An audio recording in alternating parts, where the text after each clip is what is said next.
Oh, black rhinos can be real assholes too. You can love them 1 second and be like running for your life the next. Yeah, isn't this so amazing? You're like, oh shit, it's seen me. And you're out. It's just the most amazing moment. Oh, it's coming.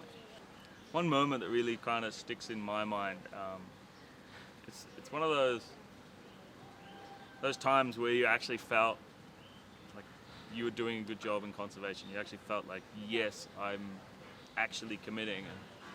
We're managing a small population of black rhinos in Zimbabwe, and I don't know if you know much about black rhinos, but they're not very sociable animals. They tend to be quite solitary. They don't like coming into contact with each other too much. They like their space. And we had this beautiful female rhino and her young male calf. All of a sudden, she's popped out another calf, and obviously they're very, very protective of the newborn calf. So she chased away her two-year-old son. So as soon as he's no longer under the protection of the mother, the male rhino on the property targeted him, seeing him as competition. And the greatest killer, natural killer of male rhinos is other male rhinos. And so we were quite concerned.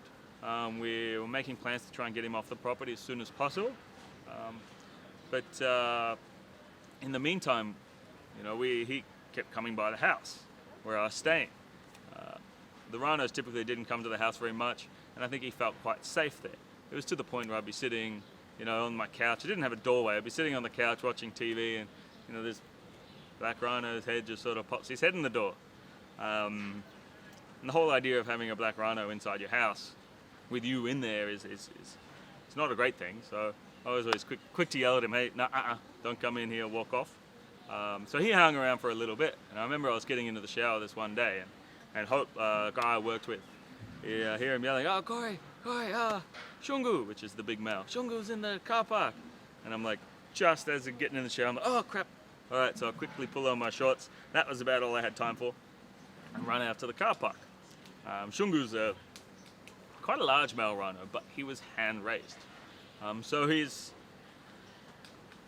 mood can shift quite distinctly. He's familiar with people, but he's still a black rhino, which means he could still happily kill you if he feels like it. And you didn't want to get too close to him, but I went out to the area and started chasing him away. And you just sort of clap, come on, move, come on. And so I ended up chasing him down the road, just enough to get him to shift and start moving away. But then he caught sight of this other young rhino, and he comes hammering for it. And so I see these two rhinos running towards the dam. Young Jayaguru, probably shouldn't say his name. The young rhino knew that if he could back into the water, he couldn't be pushed over onto the rocks or hammered by the horn of the large male. And so he quickly he gets a little whack on the tail as he's going in, but he turns around and defends himself in the water.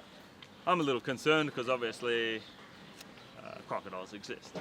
And so we didn't want him in the water very long, and so I started trying to shoo off Shungu again. First trying to give him some game cubes to get him to move away, and then we're just trying to shoo him. We eventually get him to move away. Every time he starts moving away, the little rhino comes out to try and kill you as well.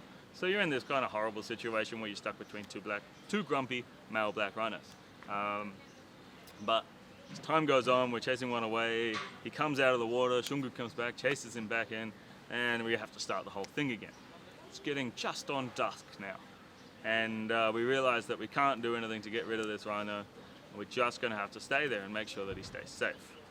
And right at that point, crocodile pops up right behind him. So you got Jayaguru there, this crocodile just appears right at his tail. And the crocodile's not doing anything. He's just assessing, what on earth is this thing? Is this a hippopotamus? What's going on? Can I eat this? It's kind of large. It's about 500 kilos worth of rhino. Crocodile's just kind of assessing. Me and Hope are just losing our minds in the back. Come on, get out! There's a crocodile there. Rhino's completely oblivious. No idea what we're doing. We fire shots in the air, trying to scare it out. Obviously couldn't way too close to the rhino to do anything. Rhino just looks around like completely, and you're just like, oh God, what are we gonna do?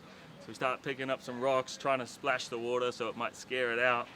And then we even started trying to hit the crocodile with rocks. And I mean, it was quite far away. You couldn't get very close because the rhino actually might come and get you. And you know when you find that really sweet rock, like you pick one up. As a kid, you're like, oh, you're lobbing rocks at things. You get it and you're like, this is the rock. I had that moment. I'm like, this is the rock. Real sharp, that perfect weight. And I've just lined it up. And you watch it go. And you know that sound when two rocks hit each other, that real like click, that real click noise.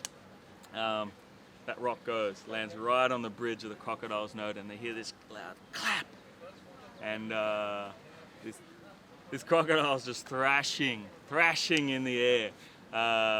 It's just obviously in absolute thrashing around in absolute agony, like, oh my nose, what the hell happened?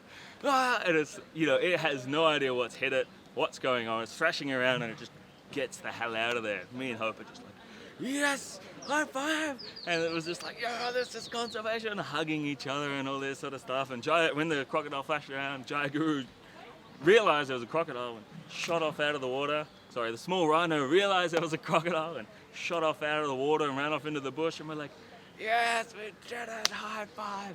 And that was one of those moments where you just, it was so rewarding. You felt hands-on there, you know. Yes, every day you're saving species, but it's not every day you're like saving them from the jaw of a crocodile. And that was just such a cool moment and one that really sticks in my mind. But one of the sad things is so after that, like, it was difficult getting permits to move the rhino. There was obviously government bureaucracy and stuff. And one day in the morning, we were there and we look, and then there's this grey thing floating in the water. Yeah, the crocodile had got him and pulled him into the water and drowned him. There was a crocodile there chewing on him, and you know, I love that little guy, and you know, you'd seen him grow up, and you'd spent so much time protecting him, and despite the fact that he constantly tried to kill you, you still had such a love for him, and you know, it's that gut-wrenching feeling like you've lost a part of you, and yeah, to go from such a great moment to a week later, such a terrible moment, it really hit the whole team, it hit everyone.